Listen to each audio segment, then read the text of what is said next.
గురువుగారికి ఏమీ ఎందుకంత పొగరు, నాకు సాష్టాంగ దండ ప్రణామం చేయాలి అని ఎందుకు అనుశాసిస్తున్నాడు? దానివల్ల ఆయనకేం ప్రయోజనం వస్తుంది? ఆయనకేం ప్రయోజనం రాదు, మనకి ప్రయోజనం వస్తుంది.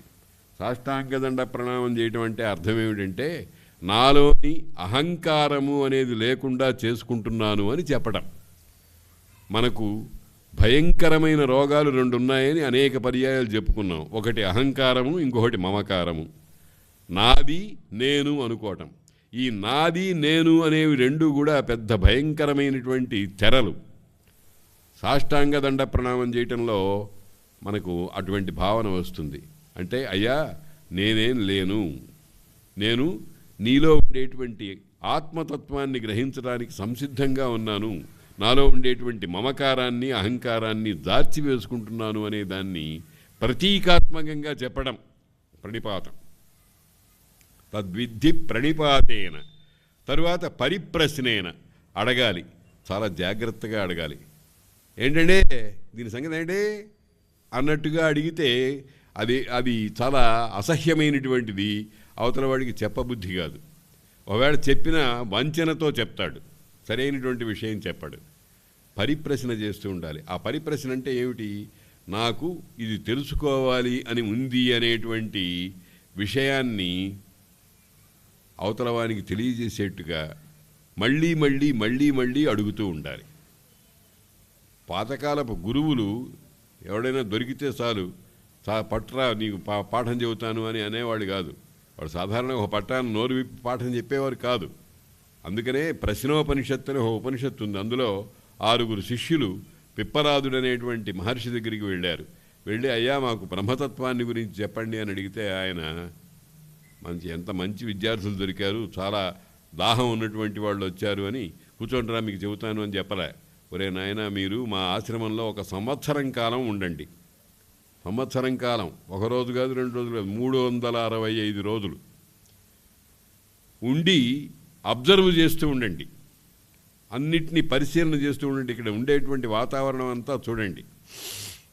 చూసిన తర్వాత సంవత్సరం ముగిసిన తర్వాత యది విజ్ఞాస్యామః, భారతీ తీర్థస్వాముల వారు చాలా అద్భుతంగా చెప్పారు దాని గురించి.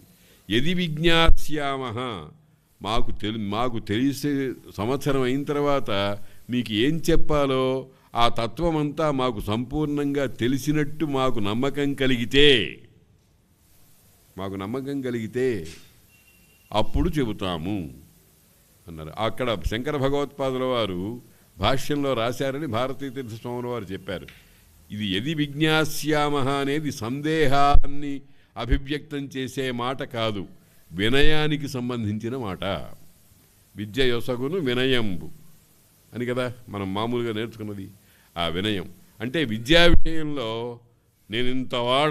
నేనై పూనితి అని ఎవరికైనా భావన ఉంటే విద్య దూరంగా తొలగిపోతుంది. కాబట్టి వినయం ఉండాలి అని ఆ శిష్యులు 6 కూడా ఈ మాట చెప్పాడు. అయితే వాళ్ళు ఇదేంటి ఆ సంవత్సరం కాలం వేస్ట్ చేయటమా అని తోక ముడిచి వెళ్ళిపోలే. సంవత్సర కాలం అక్కడ ఉన్నారు, సంవత్సర కాలము పరిశీలించారు. అంటే ఏమిటంటే విద్య అనేటువంటిది అడిగిన వెంటనే అవతల వాడికి చెబితే దాన్ని దుర్వినియోగం చేసేటువంటి వాడు ఉంటే విద్యకు ద్రోహం చేసినట్టు అవుతుంది. అందుకోసం వీళ్లలో ఉన్న నిష్ఠ, నేర్చుకోవాలి అనేటువంటి భావన వాళ్ళలో ఎంత గట్టిగా ఉందో దాన్ని తెలుసుకోవడానికి సంవత్సరం ఉండమన్నాడు. ఉన్నారు పాపం వాళ్ళు. ఆ తర్వాత ఒక్కొక్కడు ఒక్కొక్క రకమైన ప్రశ్న అడిగారు, దానికి చక్కని సమాధానం చెప్పాడు. అదే ప్రశ్నోపనిషత్తు అని ఒక 10 ఉపనిషత్తుల్లో చాలా గొప్ప ఉపనిషత్తు. ఆ ప్రశ్నోపనిషత్ సౌరభమని నేను ఒక పుస్తకం కూడా రాశాను. కాబట్టి అలా అడగాలి. దాన్ని ఏమంటారని పరిప్రశ్న అంటారు. తద్విద్ధి ప్రణిపాతేన పరిప్రశ్నేన. ఆ పరిప్రశ్నతో పాటు గురువుకి సేవ చేస్తూ ఉండాలి. గురువుకి సేవ చేస్తూ ఉండాలంటే ఆ సేవ అనేటువంటిది చాలా చోట్ల విపరీతార్థాలకు పోయింది. సేవ చేయడం అంటే అర్థం ఏమిటి? కాళ్ళు పట్టుకోవడం, ఆయనకు కావాల్సిన వస్తువులు వాహనాలు అన్నీ ఇంటికి చేరుస్తూ ఉండటం మొదలైనటువంటివి. ఇది కాదు సేవ అంటే.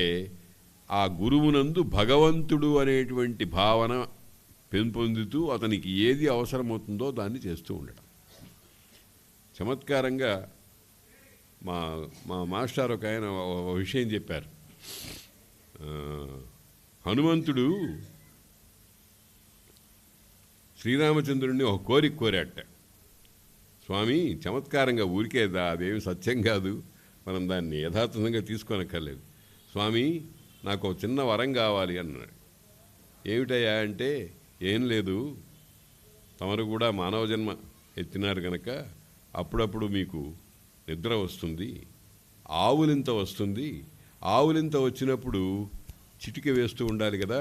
చిటికేటువంటి దాని ద్వారా ప్రసరించేటువంటి సూక్ష్మక్రిములు మొదలైన వాటిని ఉపసంహరించుకునేటువంటి ప్రక్రియ అన్నమాట. అటు ఆవులించేటప్పుడు ఇట్లా చిటికలు వేస్తూ ఉంటాం. నాకు ఆ ఉద్యోగం ఇప్పించండి అన్నట్ట హనుమంతుడు. ఆవులించి మీరు ఎప్పుడు ఆవులిస్తారో అప్పుడు నేను దగ్గరుండి నేను చిటిక వేస్తూ ఉంటాను. అంటే ఏమిటండి, ఏమైనా సాధ్యమవుతుందా ఇది? అంటే ఒక్క క్షణం కూడా ఏమరటానికి వీల్లేదు. ఆయన నోరే చూస్తూ ఉండాలి. ఆయన ఆవులింత ఎప్పుడు వస్తుందో గమనించాలి. వచ్చిన వెంటనే ఈ చిటిక వేస్తూ ఉండాలి. అటువంటిది శ్రద్ధ అన్నమాట.